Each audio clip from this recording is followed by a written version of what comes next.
చెయ్యి దుర్గా భవాని. ఈరోజు దుర్గమ్మ సందేశం ఏంటి అంటే, నువ్వు నన్ను ఎన్నో రోజుల నుంచి అడుగుతున్నది ఇక నేను మంగళవారం రోజున నేను నీకు అందించబోతున్నాను. ఒక్కసారి ఈ దుర్గమ్మ పాదాలను తాకి దుర్గమ్మ చెప్పేది ఆఖరి వరకు విని అర్థం చేసుకో. నీ జీవితం ఖచ్చితంగా మారుతుంది. మార్చడానికే కదా ఈ దుర్గమ్మ ఈరోజు ఈ వాక్కుని అందించాను. ఏమాత్రం నిర్లక్ష్యం చేయకుండా, అస్సలు అలక్ష్యం చేయకుండా దుర్గమ్మ చెప్పేది వినమ్మా. జీవితం ఖచ్చితంగా మారుతుంది. నువ్వు నా కోసంగా ఎన్నో రోజులు ఎదురు చూశావు.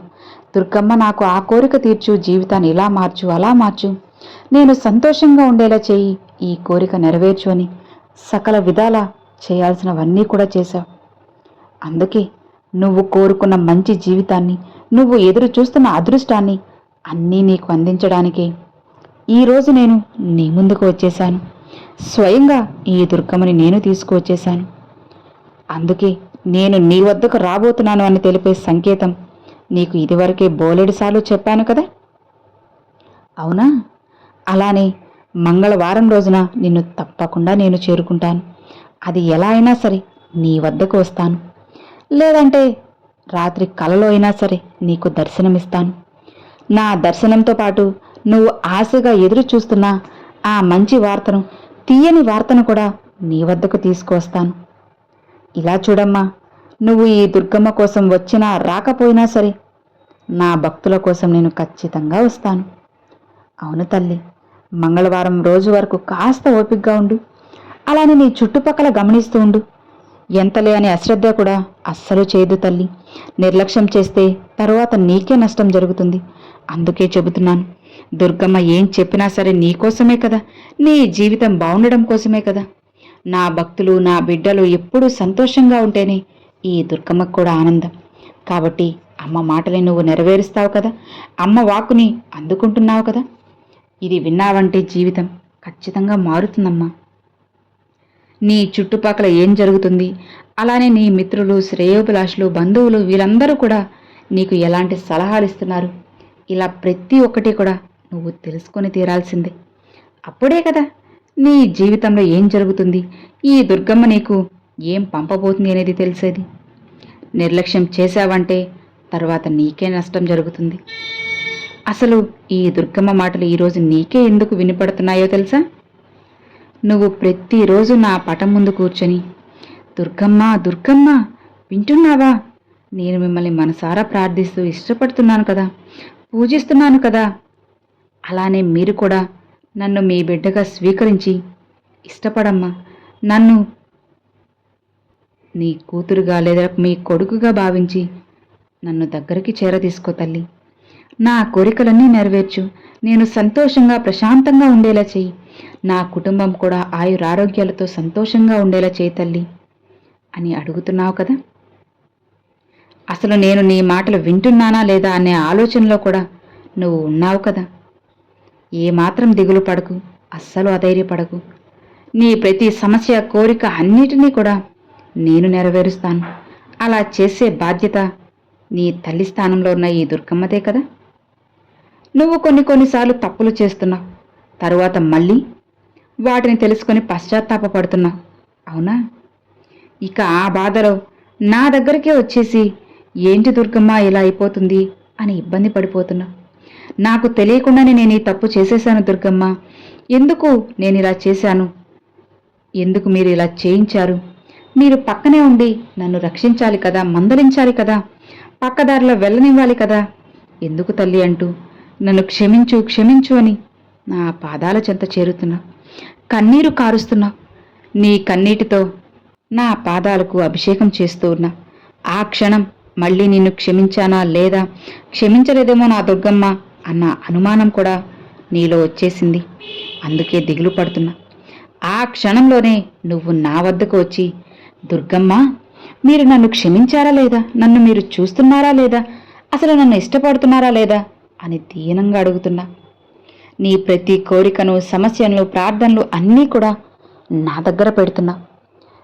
మళ్ళీ ఇలా నమ్మకంతో పెట్టిన నువ్వు నెరవేరుతాయా లేదా అన్న సందేహంలో ఎందుకుంటున్నావు చెప్పు. సరేలే విను, ఇప్పుడు ఈ దుర్గమ్మ చెప్పేది మనసు పెట్టి విను. నీ జీవితం ఇంతకుముందు ఎలా ఉందో ఇప్పుడు ఎలా ఉందో తేడా నువ్వే గమనించు. ముళ్ళ చెట్లతో గందరగోళంగా నీ జీవితం ఉండేది. మరి ఇప్పుడు నా పాదాలను తాకిన నీ జీవితం ఎంత అద్భుతంగా ఉందో ఆలోచించు. నా పాదాలకు నీ కన్నీటితో అభిషేకం చేశావు, మనసారా నాతో మాట్లాడావు, నా కడుపు నింపేలా నైవేద్యాలు సమర్పించావు. అలాంటి నీ జీవితాన్ని నేను మార్చకుండా ఉంటానా? నువ్వే గమనించు. మునుపటి రోజులు చిన్న సమస్యలాగానే బెంబేలెత్తిపోయేదానివి. అయ్యో నాకింత సమస్య, అయ్యో నాకు ఇంత అనారోగ్యం వచ్చింది, అయ్యో ఇన్ని అప్పులని కంగారు పడిపోయేదానివి. మరి ఇప్పుడు ఏం జరిగినా సరే చూసుకుందాంలే, నా దుర్గమ్మ నాకు తోడుగా ఉన్నారులే, నా తల్లి నాకు అండగా ఉన్నంత వరకు ఎవ్వరూ నన్ను ఏమీ చేయలేరు. ఇదేంటి, ఇదేమైనా పెద్ద సమస్య, ఇదేమైనా పెద్ద ప్రాబ్లమా, ఇదేమైనా పెద్ద అనారోగ్య సమస్య? ఏం కాదు, అన్నిటినీ దాటుకుని వస్తాను అని నీకు నువ్వుగా ధైర్యం చెప్పుకున్నావు. అవును కదా, ప్రతి క్షణం దుర్గమ్మ దుర్గమ్మ అంటూ నీ తట్టుకోలేని భక్తి ప్రేమ నాపై చూపుతూ ఉన్నావు. ఇలా చూపుతూ ఉంటే నేను ముగ్ధురాలనవుతున్నాను. నీకు నేనంటే ఎంత ఇష్టమో అలానే నా బిడ్డన్నా కూడా నాకు అంతే ఇష్టం. ఎన్నడూ కూడా నీ చెయ్యిని వదలను. నువ్వు నన్ను వదిలినా నీ చెయ్యిని వదిలే ప్రసక్తే లేదు. నీకు కోరిన వెంటనే కొన్ని కోరికలు తీర్చలేదని నువ్వు నాపై అపనమ్మకంతో ఉన్నా, కాస్త అటు ఇటుగా నాపై నమ్మకాన్ని కోల్పోయినా ఈ దుర్గమ్మ మాత్రం నీ చెయ్యి విడవను తల్లి. నీకు వచ్చే మంచి చెడు తీపి బాధ సమస్యలు ఆనందాలు అన్నీ కూడా ఈ దుర్గమ్మ ఇచ్చినవే. నువ్వు తిట్టుకుంటావో లేదా మెచ్చుకుంటావో అర్థం చేసుకుంటావో నీకే వదిలేస్తున్నాను. ఇది నువ్వు గుర్తించు. ఈ దుర్గమ్మ నీకేం చేస్తున్నానన్నది చూడు. నేను నిన్ను గెలిపించాలని నీ దగ్గరకు వస్తున్నాను. అదే నా ఆశ, ఆరాటం, పోరాటం కూడా. నీ కోరికలు సమస్యలు అన్నిటినీ తీరుస్తాను. ఇక నీ జీవితాన్ని నీకు నచ్చినట్లుగా నువ్వు మెచ్చుకునేలా గర్వపడేలా తీర్చిదిద్దపోతున్నాను. నువ్వు పూర్తిగా ఈ దుర్గమ్మని నమ్ము చాలు. నీ ప్రతి ప్రశ్నకు కూడా నేను ఆ ఇంద్రకీలాద్రి దగ్గర నుండి నీకు సమాధానం ఇస్తాను. నీకోసంగా మంగళవారం రోజున ఒక అద్భుతాన్ని, ఆశ్చర్యాన్ని కలిగిస్తాను. ఏదైనా సరే నిన్ను నేను చేరుకుంటాను. నువ్వు ఇష్టపడే వార్తను నీకు అందిస్తాను. కాస్త నీ చుట్టుపక్కల గమనిస్తూ ఉండు చాలు, అన్నీ అర్థమవుతాయి. ధన్యవాదములు చెప్పడానికి పరిగెత్తుకుంటూ నువ్వే నా వద్దకు వస్తావు. నా బిడ్డ రాక కోసం నేను 1000 కళ్ళతో ఎదురు చూస్తూ ఉంటాను. ఈ మంగళవారం రోజున ఖచ్చితంగా నీ జీవితాన్ని మారుస్తాను. కాస్త నీ చుట్టూ జరిగేవి గమనిస్తూ ఉండు చాలు, మిగతావన్నీ నేను చేస్తాను. నీ ముందుకి వస్తాను. నమ్మకంతో సంతోషంగా ఉండు. ఈ దుర్గమ్మ నీకు తోడు ఉన్నంత వరకు ఎలాంటి దిగులు, భయము, బాధ ఏవీ కూడా అవసరం లేదు. నీ కష్టాలు, సమస్యలు అన్నిటినీ కూడా నా పాదాల చెంత ఉంచు చాలు. అన్నిటినీ మార్చి నీ జీవితాన్ని నీకు నచ్చినట్లుగా చేస్తాను. నిశ్చింతగా ప్రశాంతంగా ఉండు అని అమ్మవారు ఈరోజు ఈ సందేశాన్ని అందించారండి. సో విన్నారు కదండి, ఈరోజు దుర్గమ్మ పంపిన ఈ సందేశం మీ అందరికి నచ్చింది, అర్థమైంది అని అనుకుంటున్నాను.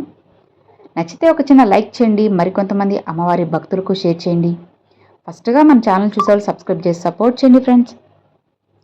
Thanks for watching. జై దుర్గా భవాని.